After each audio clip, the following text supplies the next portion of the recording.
इस वक्त मुल्क के जो हालात हैं, मुसलमान जिन मसाइल से दो चार हैं, जो सवाल बार बार उठाया जा रहा है हिजाब के मामले पर, मदारिस के मामले पर, और इस वक्त भगवत गीता का भी तस्करा हो रहा है।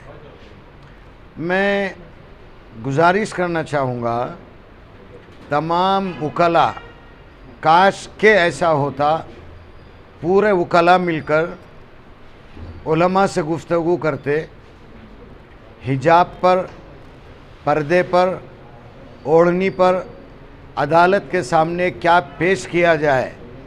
अगर उलमा से, मुफ्तियान किराम से मशवरा करते तो मेरा ख़याल है कि पर्दे को और हिजाब को अदालत में अच्छी तरह से पेश कर सकते थे।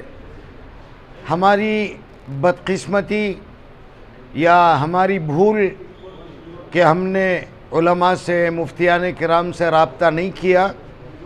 पर्दे का और हिजाब का जो एक्चुअली डिफिनेशन है उसे पेश नहीं किया जा सकता। अगरचे कि कुरान में हिजाब का साफ लफ्ज़ है, वइज़ा सअल्तुमूहुन्ना मतान फस्अलूहुन्ना मिन वराई हिजाब, ये कुरान का लफ्ज़ है। जहाँ तक जिल्बाब का तस्करा है, अल्लाह ताला फरमा रहे हैं युदनीना अलैहिन्ना मिन जलाबिबिहिन, बाहर बेपर्दगी के साथ जो निकला जा रहा है या हमारी बच्चियाँ निकलती हैं, कुरान साफ कह रहा है वक़रना फ़ी बुयूतिकुन्ना वला तबर्रजना तबर्रुजल जाहिलियतिल ऊला। जगह जगह कुरान कह रहा है।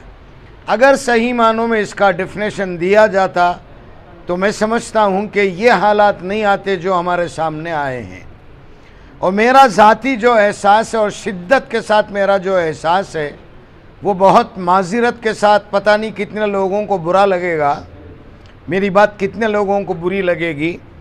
वो जो 4-5 बच्चियों के हिजाब का मसला था, आपसी गुफ्तगू से वो मसला हल हो सकता था।